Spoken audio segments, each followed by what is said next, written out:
Alright, I got a fun one, I think, today. So, as you could probably already tell, upgraded my multimeter here, and I'm just gonna get it attached to this battery here.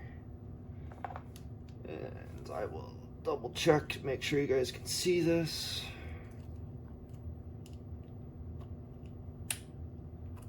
Come on now. Okay. Alright, 10.5 volts. Now, what I'm going to do, I'll show the circuit here. I'm going to take this off, but we're just going to leave this because this is how I've had it set up for right now. I like to call this my bucket coil just because of how big it is. But this is, oh gosh, 305 millimeters tall. I think it's 305 by 305. It's a 1-to-1 in its dimensions, its diameter and its height. And it's wrapped with 36 gauge copper, enameled copper. Very, very tiny red little wire there. That's why the whole thing is wrapped in electrical tape, because the wire is so thin, can't get it tightly wrapped around, so the electrical tape is to hold it in place without it getting drooping down on certain layers. But otherwise, this is the same circuit that I have been displaying before to recharge the battery. Just obviously a giant receiver, just a single layer, so it doesn't have the two wrappings. But on the inside, I don't know how well you can see that. I don't have the best lighting. Let's see. That is a Rodin coil that I built a while ago. I just haven't really gotten to use it, and I mentioned it in my other videos that I was going to be doing this, and now here I am finally recording it and to show you guys. But I'm using the same principle. So the Rodin coil is my transmitter, and I have the double wrapped receiver coil in the middle to receive all that, all the magnetic flux pointing,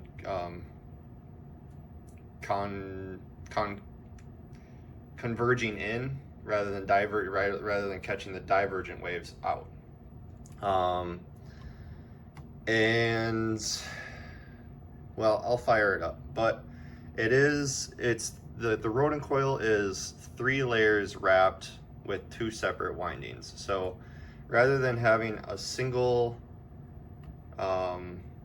wire going all the way around in the one direction and then wrapping it again in the opposite direction, that's typically how you would form the Rodin coil. This is 2 wires with 24 strands, so I can run it in both configurations, where it's like the 24, usually it's an octafilar, where you run it with it's 8 strands, but you run it with just a single strand going through, and bifilar configuration essentially with all 8 strands.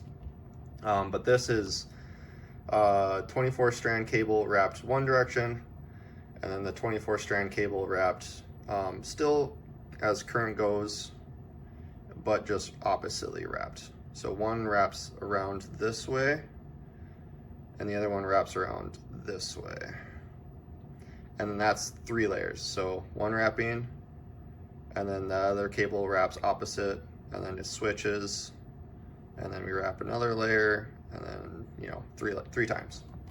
So those are the connections. So you got 4 cables out, boom, boom, boom, and boom. But otherwise it's the same circuit, just the different coils set up as the receiver and the transmitter.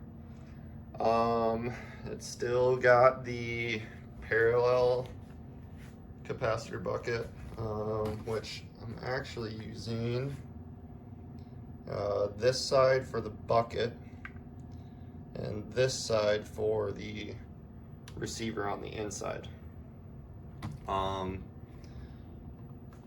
And still got my ground.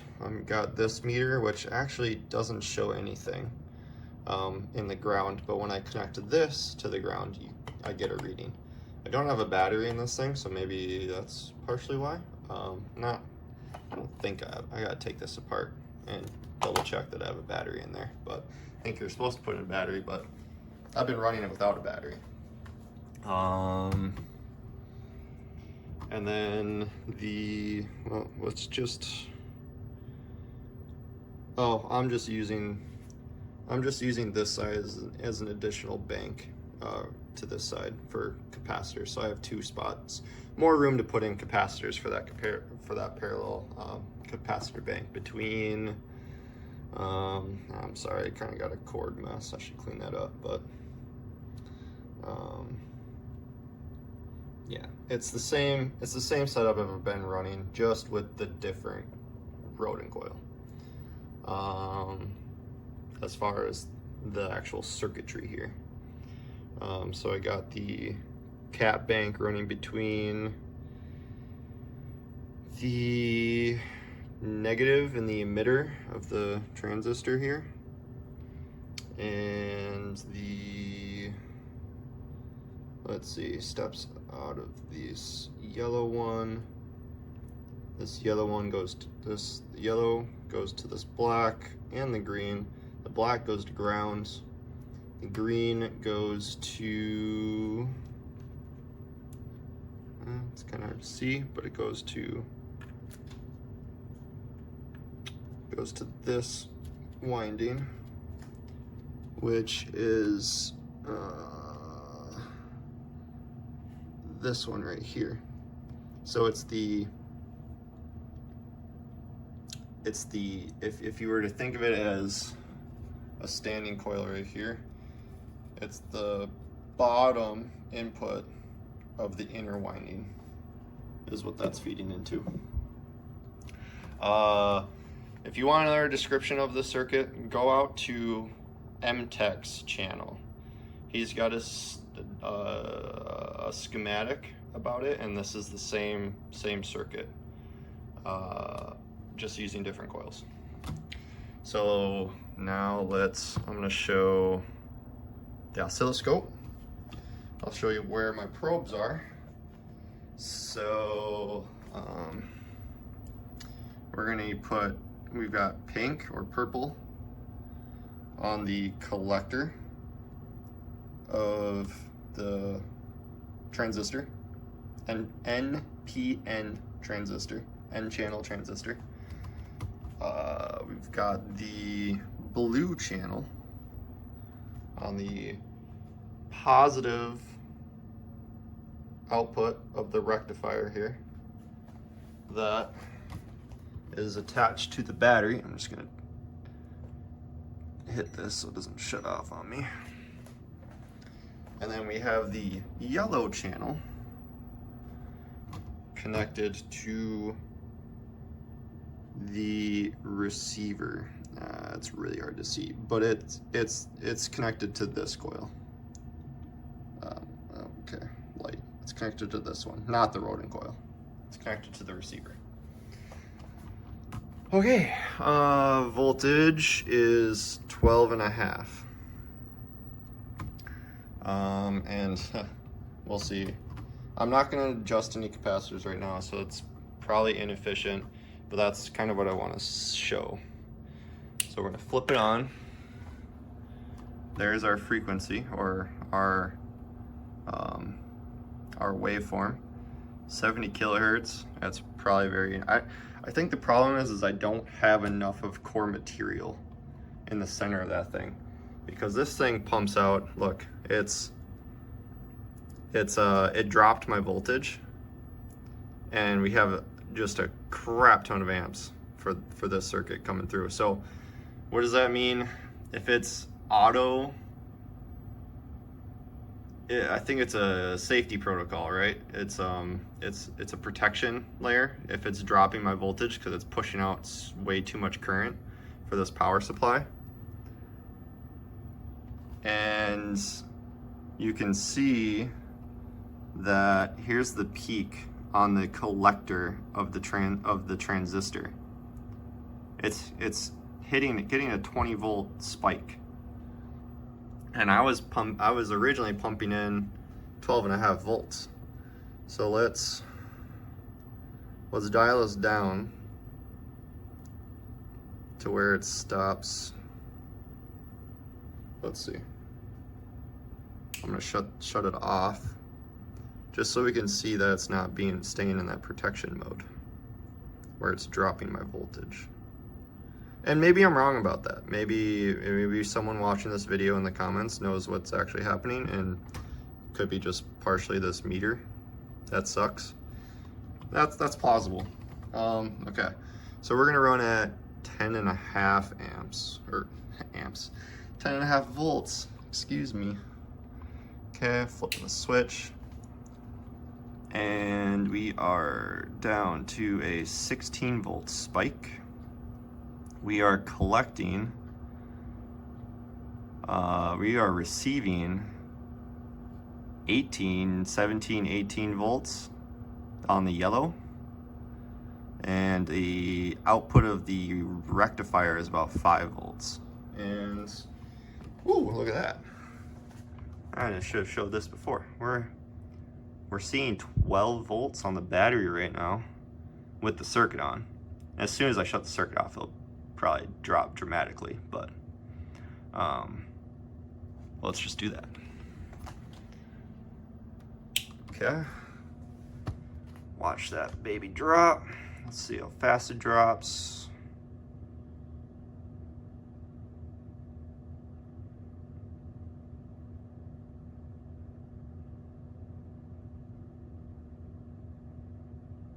Let's see if it stops at any point.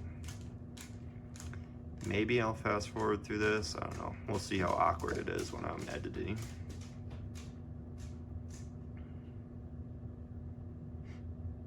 Or maybe it won't be that long of time in between. It's slowing down. 10.7. I mean, it's probably gonna what?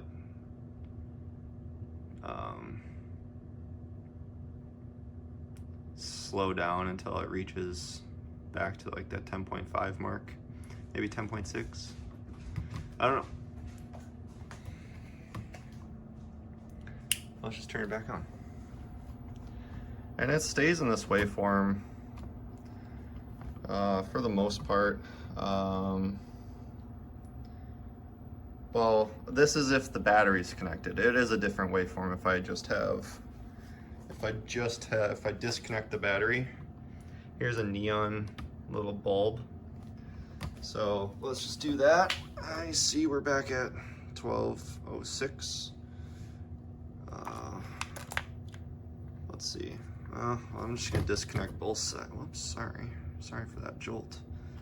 Just disconnect both sides just in case. You can see that neon bulb, and there's our waveform.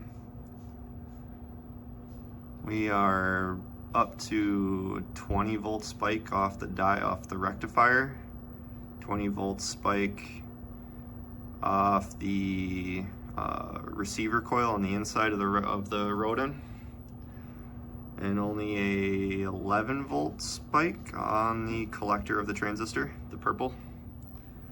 And we've got, we're only at 10.5, so it's dropping our voltage a little bit. 330 milliamps. So now, right, because we were at, okay, we're at 10.38.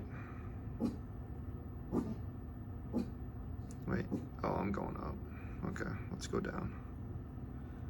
All right, 9.6. Should stay at 9.6. Still drops at like 300 millivolts. Why?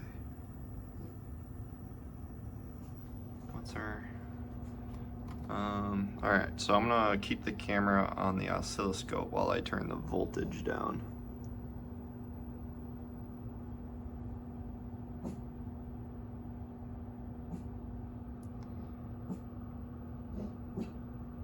70 kilohertz. Oh, whoops. I don't have anything locked on this, like, it's technically an influencer ring light stand. It's probably not the most optimal thing for me to have as a recording stand, but I'm just using my phone to record, so it works for now. What are we at?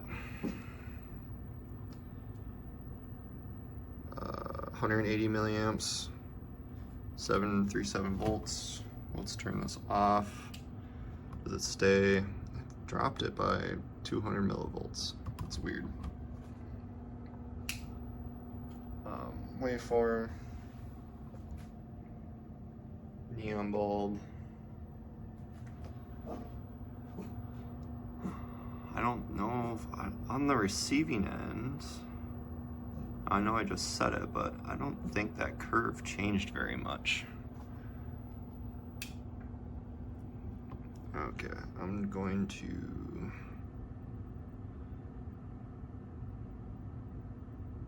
all right, 6.3 volts. I'm gonna turn the circuit on. Okay, now it's staying about the same. It's claiming 0. Oh, we're not in a good resonance. Okay.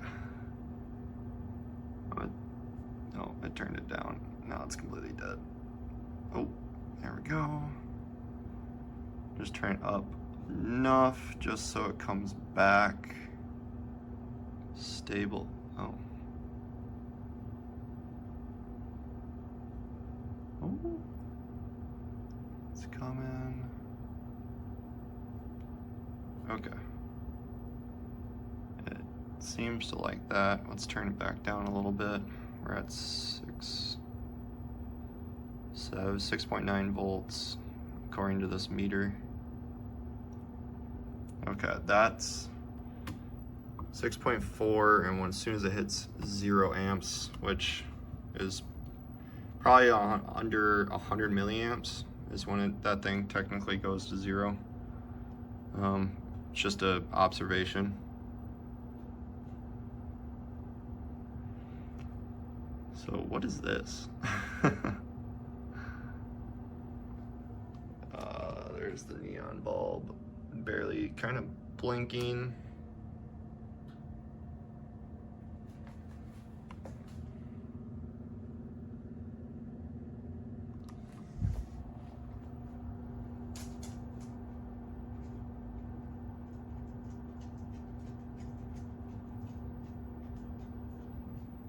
There, 6.4, oh, hang on.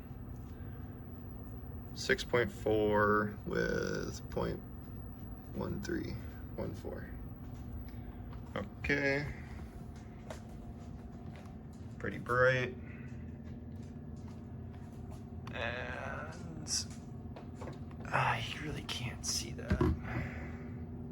But doesn't really read anything on that. I'll switch that over. But now, go back, put this meter back on, connect the battery.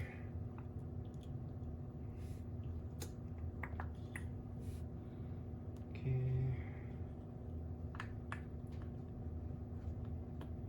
Whoops.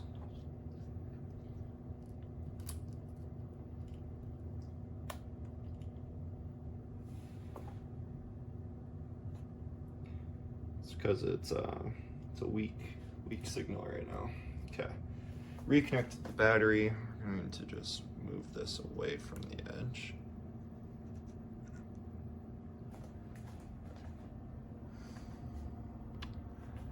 And we are not in a good state right now, so I'm going to crank the voltage up a bit.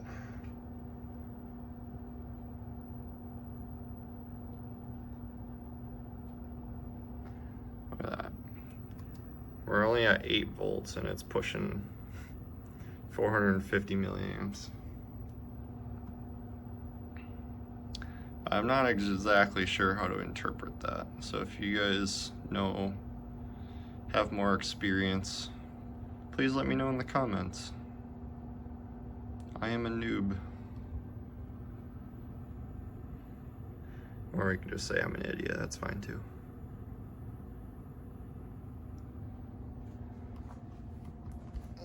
And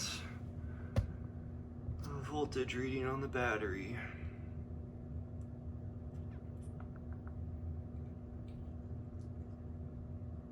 Pretty interesting. Okay, so I'm just going to stop the video for now.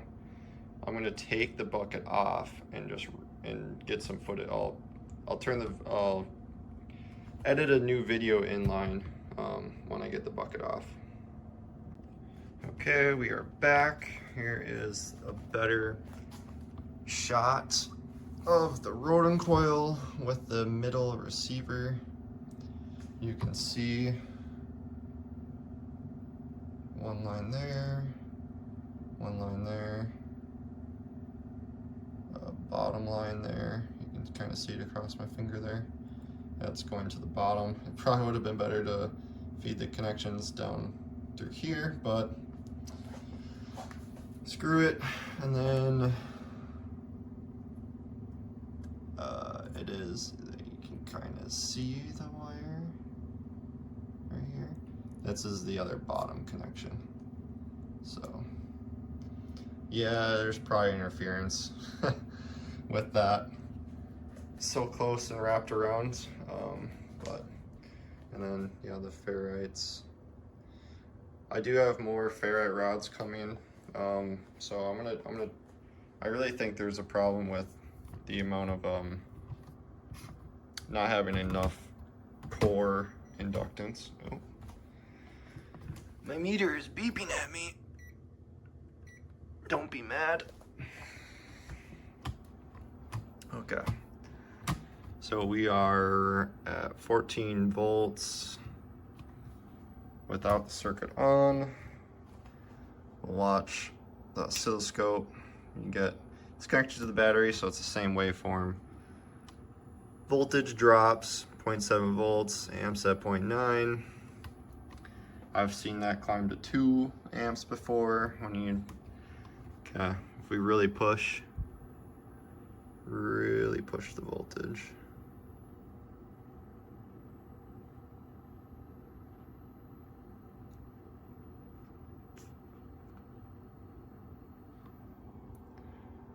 There's the,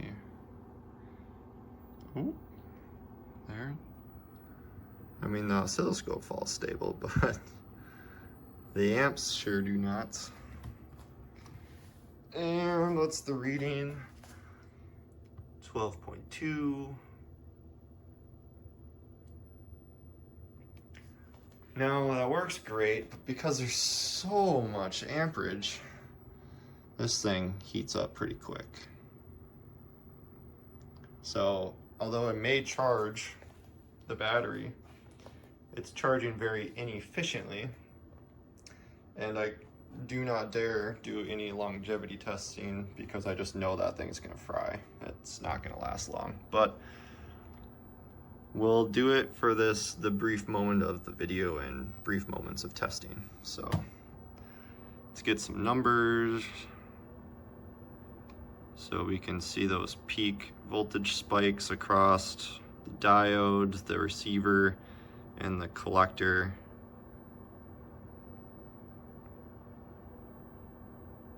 With, I mean, this says 21.8. If we turn it off, where are we actually? 23, so we 2 volt drop. And again, there's, you know, different tunings I could do for a couple capacitor banks. Tuning with the core material. I'm not really sure what else to do beyond that. Oh, I'm gonna shut the video off again, and you know what, no. I'll just put the stand up real quick. Okay. I'm going to just disconnect this meter to my ground and connect this meter, which is interesting that the positive goes to the ground and the negative goes to the negative of my power supply. Okay.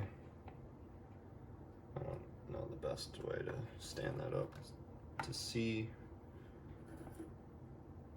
Okay. How well is that visible? Good enough. Hit the circuit on. Woo! Did you see that? Well, we have a lot of power on it, so.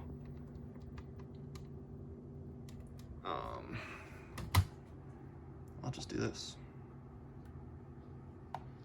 because that's gonna be better. All the way over. I'm gonna turn the circuit off, just so you could see. Boom.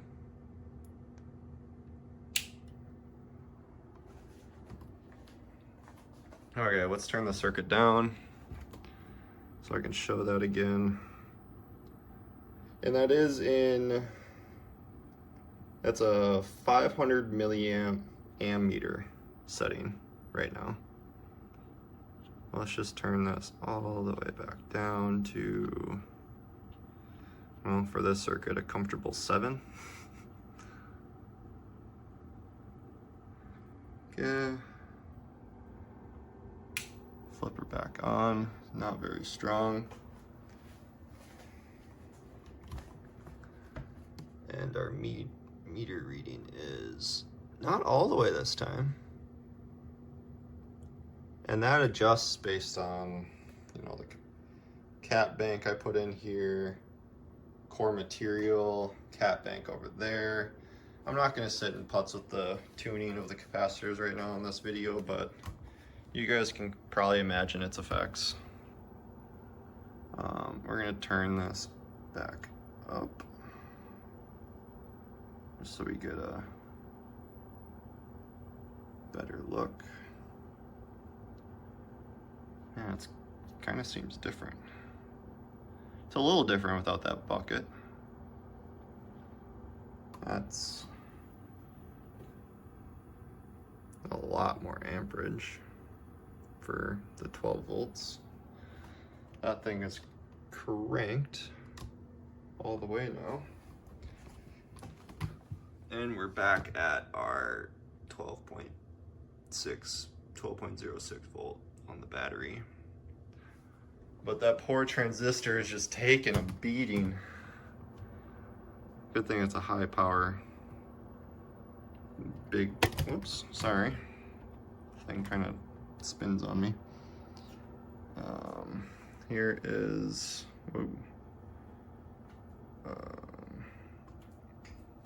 focus, there we go. Big transistor, NPN. I have PNPs as well. I got it in the PNPs are the, if you just look at this last number there, the 5200. The PNPs are the 1919, I believe.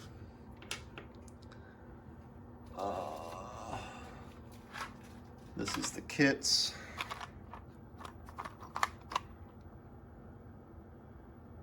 There's some Bojack. Oh, 1943 are the PNPs. And the 5200s are the NPNs, the N channels. Yeah, I think that's it. That's all I wanted to show. Next steps is to just get more core material and see how that plays out.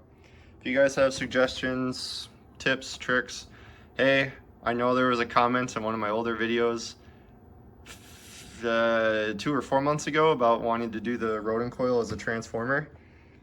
Sorry it took this long, but here it is finally.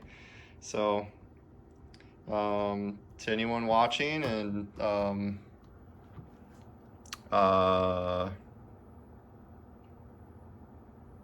active in the comments and suggesting things, thank you, and thank you for your time. Ending the video.